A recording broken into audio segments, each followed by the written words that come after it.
Hi guys, welcome. This is your Sameer Kohli sir with another lecture on the about the determinants.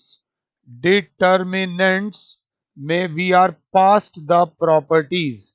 Properties वाले questions के बाद हमने last lecture में करे थे minor, उसके साथ करे थे cofactors.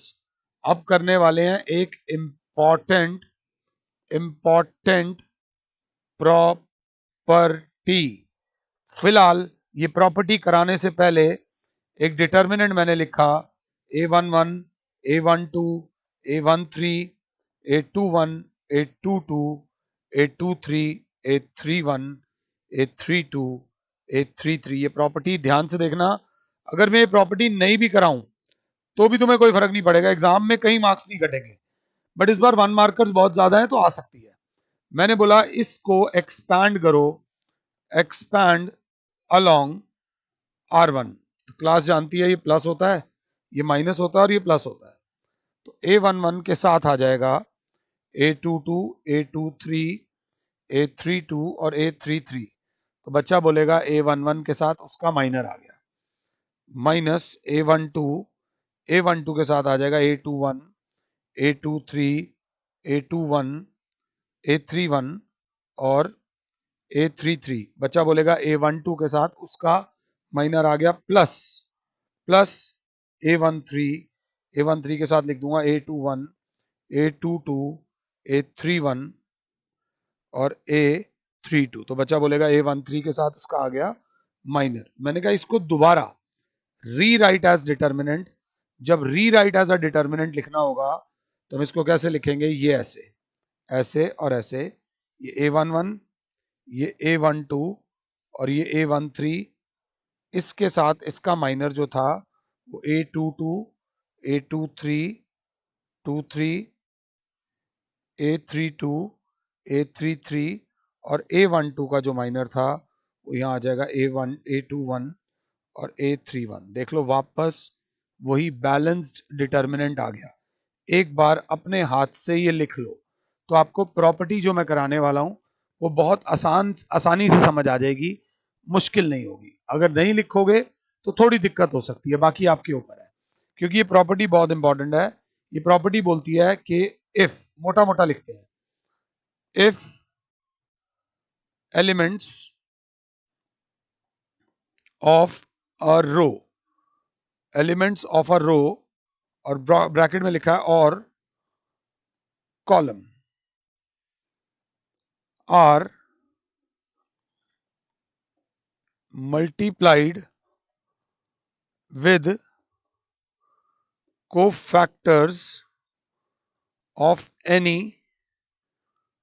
other row। फिर ब्रैकेट में लिखा है और column, then their sum is 0। बच्चे को नहीं समझ आया, बच्चे ने कहा नहीं समझ आया, वैसे आ गया होगा। मैं अपने आप से बता रहा हूं, मैं एक्चुअली में अपने आप को कंपेयर करता हूं कि मैं होता तुम्हारी जगह तो मुझे इतनी आसानी से समझ नहीं आता। अगर किसी एलिमेंट, किसी रो के एलिमेंट्स को किसी और रो के कोफैक्टर्स के साथ मल्टीप्लाई करेंगे तो आंसर 0 आएगा। मतलब कहने का मतलब क्या है, मैं आपको भी समझाता हूं, एक सेकंड रुकिए। Let's make a determinant, let's make a determinant. आइए एक डिटर्मिनेंट लिखते हैं, जैसे कि A11, A12, A13, A21, A22, A23, A31, A32, A33। वो कह रहे हैं कि elements of a row A11 को अगर मल्टीप्लाई कर देंगे कोफैक्टर्स ऑफ एनी अदर रो, किसी और रो के कोफैक्टर्स से। मैं पहली रो के एलिमेंट्स को सेकंड रो के कोफैक्टर्स से मल्टीप्लाई कर रहा हूं, मतलब A21 से प्लस A12 को मल्टीप्लाई कर देंगे A22 से, प्लस A13 को मल्टीप्लाई कर देंगे अगर साथ हो तो A23 से, तो आंसर 0 आएगा। अगर इसके एलिमेंट्स को इसके कोफैक्टर से भी मल्टीप्लाई करोगे तो भी आंसर 0 आएगा। बच्चे ने कहा सर शो करके बताइए। ये तरीका नहीं है, प्रेजेंटेशन से चलेंगे। A11, A12, A13, A21, A22, A23, A31, A32, A33। ये एक डिटर्मिनेंट दिया हुआ है जो कि खुद जीरो नहीं है। ये डिटर्मिनेंट जीरो नहीं है। हमने क्या करा, A11 को मल्टीप्लाई करा इस फर्स्ट रो के एलिमेंट्स को सेकंड रो के कोफैक्टर से। किससे करा, A21 से प्लस A12 को मल्टीप्लाई करेंगे A22 कैपिटल कोफैक्टर से प्लस A13 को मल्टीप्लाई करेंगे A23 से। और हमें ये शो करना है, टू प्रूव करना है कि इट इज इक्वल्स टू 0। चाहो तो मुझे पॉज कर दो और एक बार खुद से करके देखो। तो बच्चा बोलेगा सर A11 इंटू -1 की पावर 2 + 1 इंटू, अगर साथ हो तो A11 -2 वो क्या बोल रहा हूं मैं, हाँ, into M21 plus A12 if I am not wrong. हाँ, तो क्या होगा बेटा, ध्यान से देख लीजिए। A12 इंटू -1 की power 2 + 2 into M22 plus A13 into -1 की पावर 2 + 3 इंटू M23। घबराने की जरूरत नहीं है, ये नेगेटिव आएगा तो -A11 और M21 इसका माइनर जो होगा वो होगा A12, A13, A32 और A33। ये माइनर ध्यान से देख लेना। प्लस ये -1 की पावर 4 हो जाएगा तो प्लस ही रहेगा। A12, M22 क्या होगा, इसका जो माइनर होगा वो क्या होगा, इसका माइनर होगा A11, A13, A31, A33 minus, ये इसकी पावर 5 है तो माइनस होगा A13 इंटू M23 का माइनर क्या होगा। बच्चा बोलेगा A11, A12, आई होप आप तक आवाज भी आ रही हो, M23 का, और A31, A32। ये हो जाएगा, हमने पूरे खानदान में से माइनस कॉमन लिया तो ये हो जाएगा। एक स्टेप हमारा एक्स्ट्रा आ गया इस माइनस के चक्कर में, तो घबराना नहीं।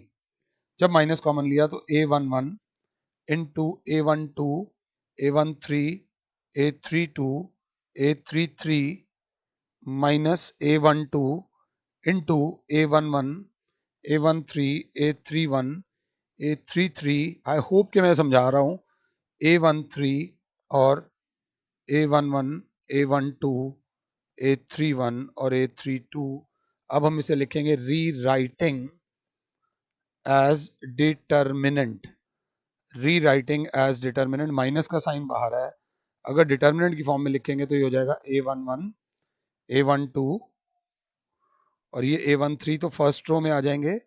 A11 के साथ जो इसके माइनर है A12, A13, A32, A33 और A12 के जो होंगे वो आ जाएंगे A11, A31 और A13। और ये ऐसे जब इसको दोबारा डिटर्मिनेंट की फॉर्म में लिखोगे तो ये आ जाएगा। इतने में एक बच्चा फटाक से बोलेगा सर ये दोनों रोज तो आइडेंटिकल आ गई। सर ये दोनों रोज क्या आ गई, आइडेंटिकल। तो -1 into 0 because R1 and R2 are identical. R1 and R2 are identical। यहाँ बड़ा बड़ा लिख दो, if any two rows or any two columns of a determinant are identical, if any two rows or any two columns of a determinant are identical, then the value of determinant is 0। अब पहले लिखा हो या ना लिखा हो, अब एक बार इसको ढंग से लिख लो और इसको कहीं ना सामने दीवार पे चिपका दो जहां भी पढ़ते हो। पहले कभी नहीं आता था इसमें से, बट अब आ सकता है इसमें से, क्योंकि क्योंकि आपके 1 मार्कर के 20 क्वेश्चन आने हैं। 1 मार्क के 20 क्वेश्चन में टीचर आपके कंसेप्ट्स को झंझोड़ सकती है। थोड़ा ध्यान दे लेना। और अगर दम हो, दम को ऐसा बुरा मत मानना। A11, A12, A13, A21, A22, A23, A31, A33, A32, A33, इसमें A11 को इस कॉलम के एलिमेंट्स को इस कॉलम के कोफैक्टर से मल्टीप्लाई करो और मैं बोलूंगा show that A11 into A13 plus A21 into A23 plus A31 into A33 को बराबर करके दिखाओ 0। अगर इस मेथड से एक बार कर दिया ना, यही होता है बस साइंस वाला एप्टीट्यूड, कंपटीशन वाला एप्टीट्यूड ही होता है, बस इस पे ध्यान देके चलना, आपका आंसर 100% आ जाएगा। इसके बाद आते हैं हम एनसीईआरटी के एग्जाम्पल नंबर 22 पे। तो ये जो एग्जाम्पल नंबर 22 है, इसमें वो बोल रहे हैं write down the minors and cofactors. Mata Rani का नाम लेंगे M11 A11। M11 की बात आती है तो आप खुद देख लो, मैं ज्यादा पंगे लेना नहीं चाहता। इसका माइनर ये 2 नहीं लेंगे, 0 4 5 और -7 विल बी इक्वल्स टू, अगर क्लास 7 है तो 0 इंटू -7 -5 इंटू 4 दैट इज -20। तो इसका जो माइनर आ रहा है वो -20 आ रहा है। -20 और को फैक्टर की बात करें तो -1 की power 1 + 1 into M11 that is -1 का स्क्वायर इंटू -20, -1 का स्क्वायर 1 इंटू -20। एक बार जरूर शो कर देना -20 आ रहा है। तो इसका जो को फैक्टर आ रहा है वो आ रहा है -20। इसका जो माइनर भी आ रहा है वो भी क्या आ रहा है, -20। अगर क्लास 7 है तो माइनर भी -20 आ रहा है और को फैक्टर भी -20 आ रहा है। ऐसे ही M12 M13 ऐसे ही करेंगे, M21 M22 M23 करेंगे, M31 M32 और M33। आराम से हम टाइम पास कर रहे हैं। और जब M11 आ जाए M21 आ जाएगा तो A21, फिर उसके बाद को फैक्टर्स तो माइनर के बाद ही आते हैं, A21 A22 A23 A31 A32 और फिर क्या A33। ये तीनों के माइनर्स एंड को फैक्टर्स हमें निकालने हैं आराम से। अगर M12 को देख रहा हूं तो मैं कहाँ खड़ा हूं, M12 को देख रहा हूं तो यहाँ इसका माइनर जो होगा दैट विल बी, मेरे प्यारे बच्चों, वो होगा 6 4 1 -7 which will be equals to 6 into -7 -1 into 4 that is -24 -4 -28। और A1 इसका जो को फैक्टर होगा A12 वो बराबर होगा -1 की पावर 1 + 2 इंटू M12, तो -1 का cube into -28 that is -1 into -28 is equals to 28। आप आराम आराम से सारे निकालते हुए चलना। मुझसे गलती हुई है क्या? क्या गलती करी है मैंने? 7 6 42 होता है, 24 लिख दिया। देख लो कैलकुलेशन कितनी बढ़िया है मेरी, क्या घटिया कैलकुलेशन लेके चल रहा हूँ। इसीलिए हमारे कभी 100 नहीं आए। हमारे स्टूडेंट्स के 100 आ जाते हैं, हमारे 100 नहीं आते।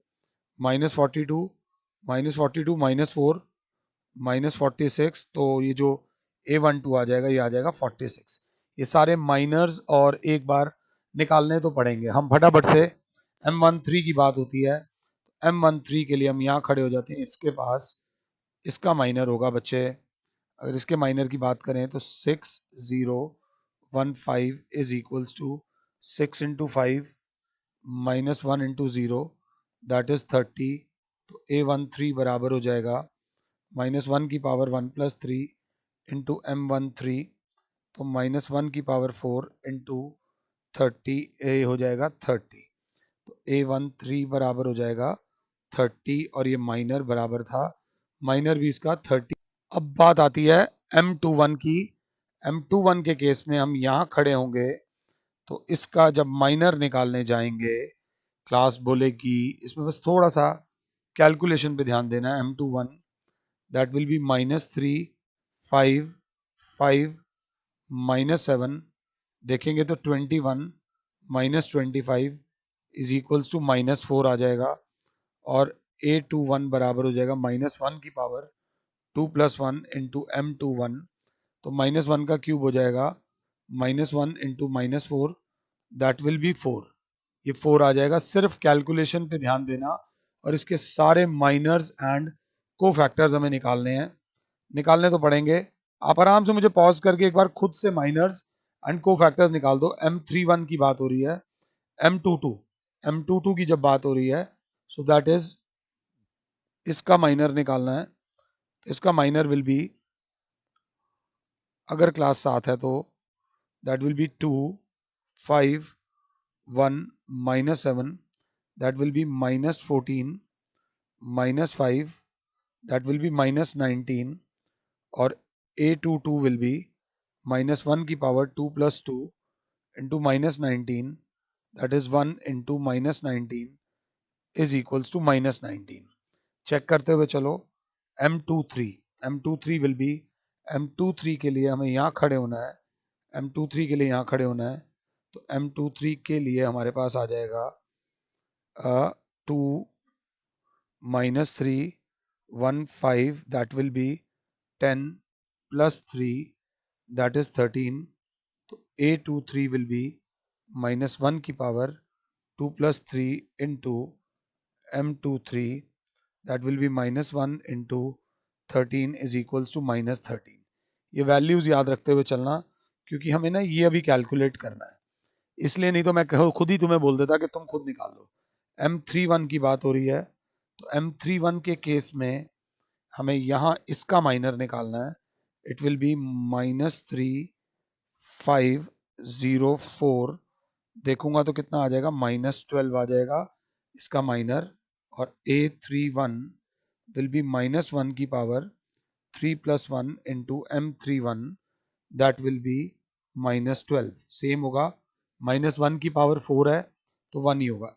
M32 इसका माइनर निकालना है, तो इसका माइनर विल बी, मेरे प्यारे बच्चों 32 की बात हो रही है, it will be 322564 2564, that will be 8 minus 30, that is -22 -22, तो A32 will be -1 की पावर 3 + 2 into M32, तो that will be -1 into -22 is equals to 22। A32 is 22।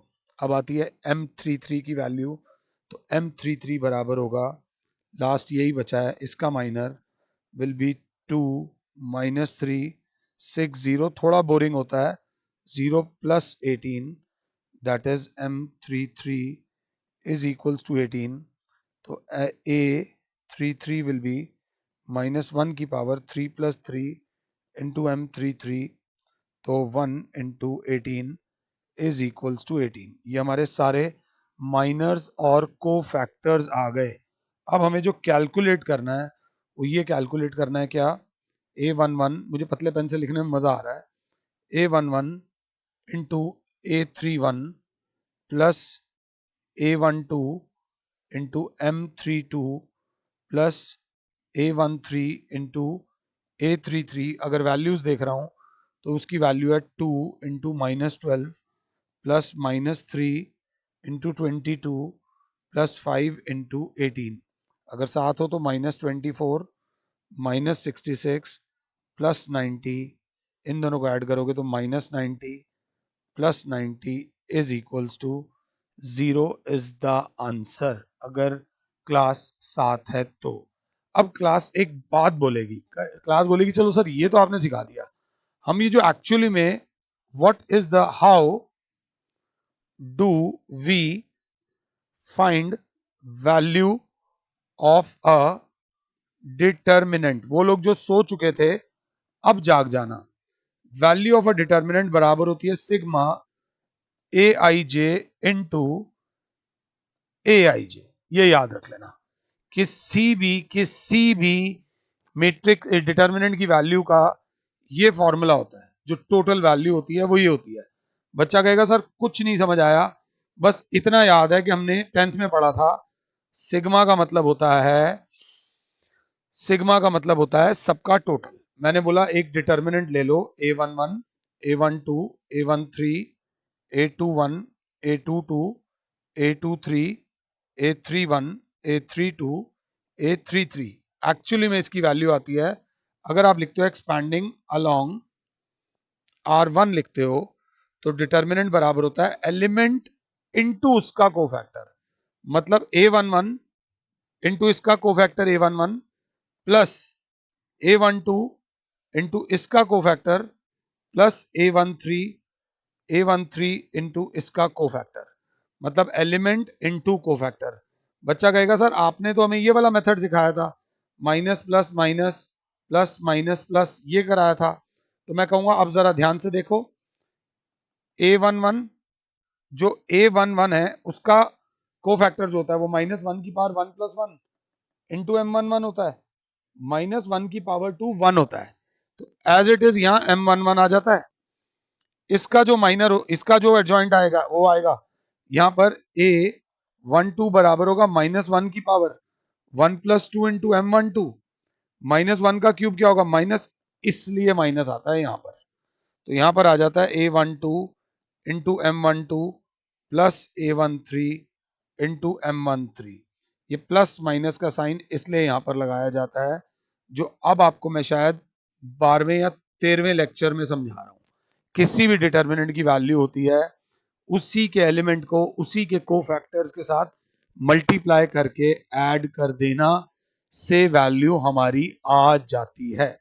अगर मैं एनसीईआरटी के 4.4 देखता हूं तो 4.4 में सिर्फ ऊपर लिखा हुआ है write minors and cofactors of the elements of the following determinant. Question number 3 पे लिखा हुआ है using cofactors of element of second row evaluate करा दूंगा। और थर्ड वाला दे रखा है using cofactors of the elements of the third column evaluate. और एक फिफ्थ क्वेश्चन है जो मैं आपको अभी कराना चाहता हूं इसी लेक्चर में, थोड़ा सा ध्यान दे लेना।